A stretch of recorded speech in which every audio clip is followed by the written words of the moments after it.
So hopefully by now you have a better understanding of relational and non-relational databases. Let's focus on relational database now, and we will talk about one specific service which is called Amazon RDS or Amazon Relational Database Service. To understand this particular service, we have to understand what is a managed service in databases and what are the options we have to run these databases. That would give you a better understanding on when to use which type of service. Right. So if you want to run and maintain databases, there are multiple options for you. Probably you have already done this type of work in on-prem. So when you are working with a on-premises database or hosting an on-prem database, first thing you have to worry about is racking then stacking your servers. You would worry about cooling and ventilation. Your physical server will be then ready. On that physical server, you would have operating system which is supported. Operating system would require patching. Then once it is ready, then only you would go ahead and install a database. Database itself requires patches. Sometimes a vendor would vendor would release patches and you would have to install it to make it up to date and secure. Once this is done, you would plan for backup. Probably you will use some third-party tool or the vendor provided tool for backups. Then you would configure high availability, ensuring that my database can work even if there is some failure. There is a standby available who could take over when the primary fails. And when when your user traffic increases or your database usage increases, you have to worry about scaling also. So all of these things are managed by you if you are running these databases onto a on-prem world, right? So if you move to cloud, one option you could follow is, hey, I don't want to worry about operating system, physical server, cooling in it. AWS already have Amazon EC2 instances, so why don't I run my database on Amazon EC2 instance? So in this case, AWS would take care of racking, stacking, cooling, ventilation, physical server, and give me an operating system which is there. Once I have this thing sorted, I would then log into that operating system, probably apply the latest patches which I need, install the database software on that, again patch databases, configure backup, configure high availability, and configure scaling on that. So that is one way where I am relying on AWS to provide me the infrastructure, and once this is ready, on top of it we manage the database. But still there is a lot of tasks which you have to manage. Why can't we find a better solution? Answer is better solution exists, and that better solution is Amazon RDS. So once you go with Amazon RDS, most of the activities would be taken care by AWS. Right? So AWS, based on the selection you do, obviously it will take care of things to OS patching, but beyond that, it would install the database on the server of your choice, and other activities will just become a checkbox activity. Do you want patches to be applied automatically? Yes, select a checkbox, done. AWS would take care of that. You want a backup to be performed at a very specific time? Yes, you could do that. You want an architecture of high availability to be implemented for your databases? Go ahead, select a checkbox and everything behind the scene will be taken care for you. And you can also do something we refer here is called push button scaling.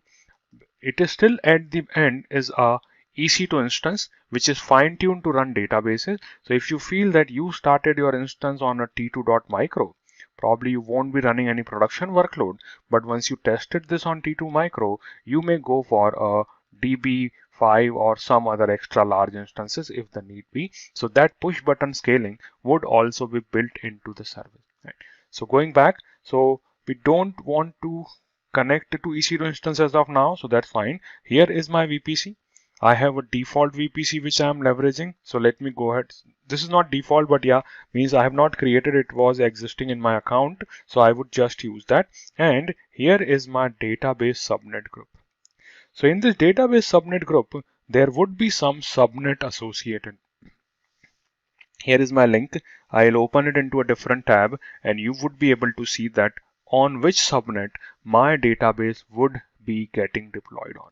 So better would be that you create a subnet group in which you enable only the private subnets, and then only your databases would reside on to a private thing. So see this, there are two subnet number this and subnet number this, which are part of my subnet group.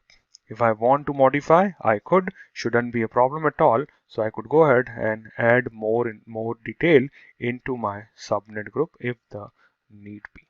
Okay. Now, what I'm going to do, I would keep on following this wizard. I am allowing my subnet to uh, be inside that subnet group. I don't want it to be publicly accessible. I don't see a point in making a database publicly accessible.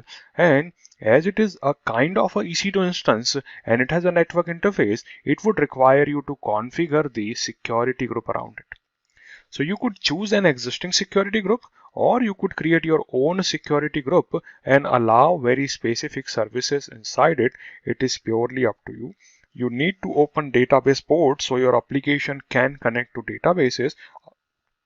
I am here using the default security group and I do not want any specific availability zone preference. So I could select any of them, but let's select 1A. This is coming from the subnet we have selected.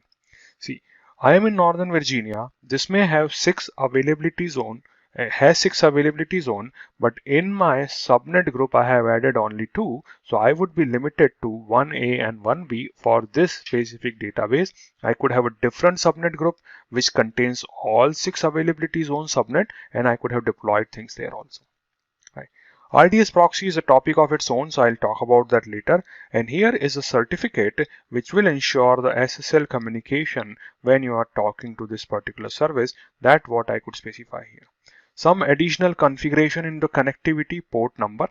I would use default port. This is my MySQL port number on which I would be connecting to. You can change it if you want. Then once you sorted the connectivity, here you would talk about database authentication. Your database has local users. So how you are going to authenticate to that? So password based authentication, if you remember, we have selected a user here at the top, which is named admin, and we created an auto generated password for that. So that database user will be there. And if you want that my authentication for the database should come from IAM, so some of the RDS engines support this method. MySQL is one of them. So you can even have your IAM user given power to perform database level operation on this database instance. Right? Or I could use password and Kerberos authentication. It is up to you.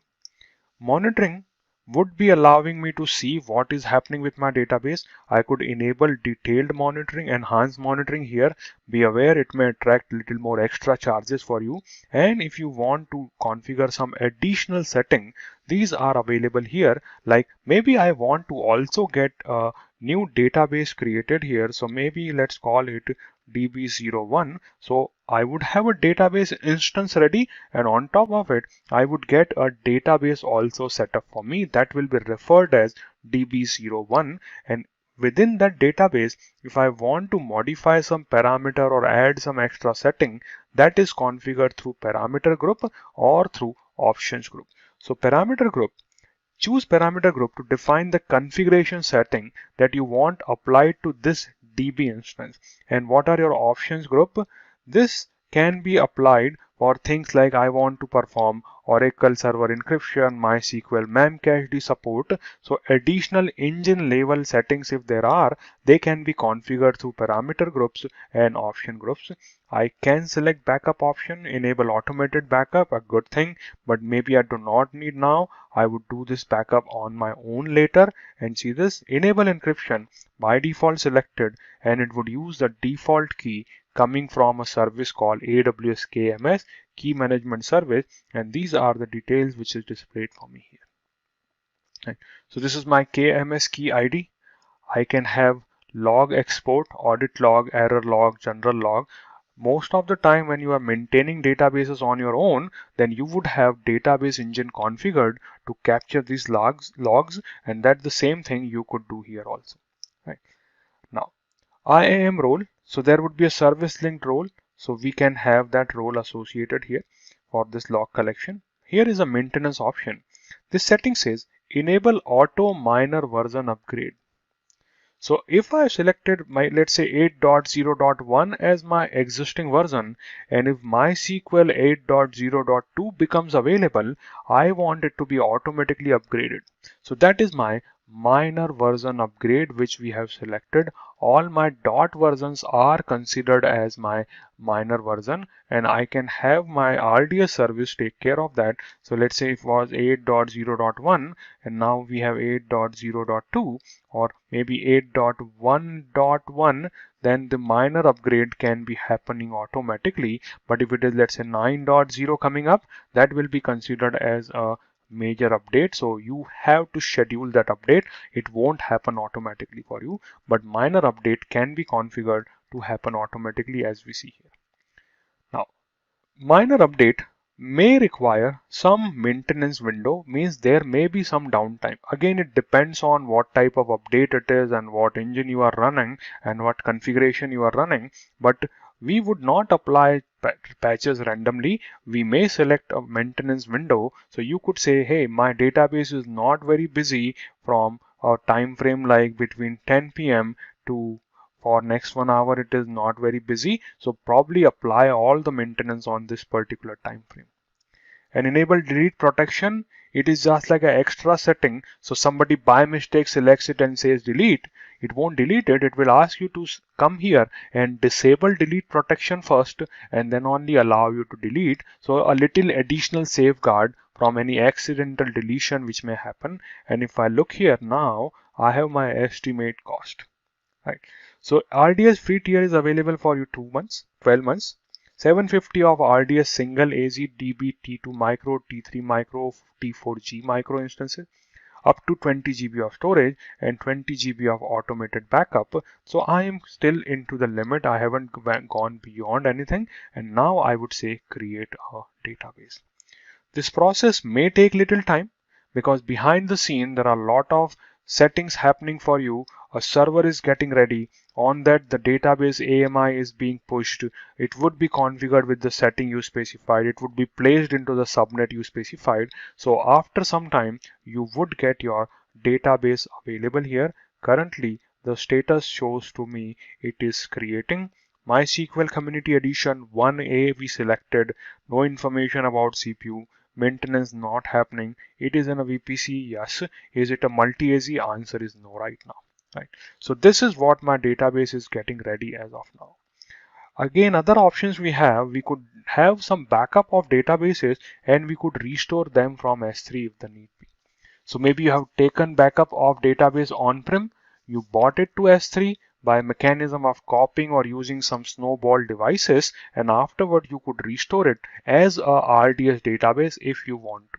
Right, so that is possible.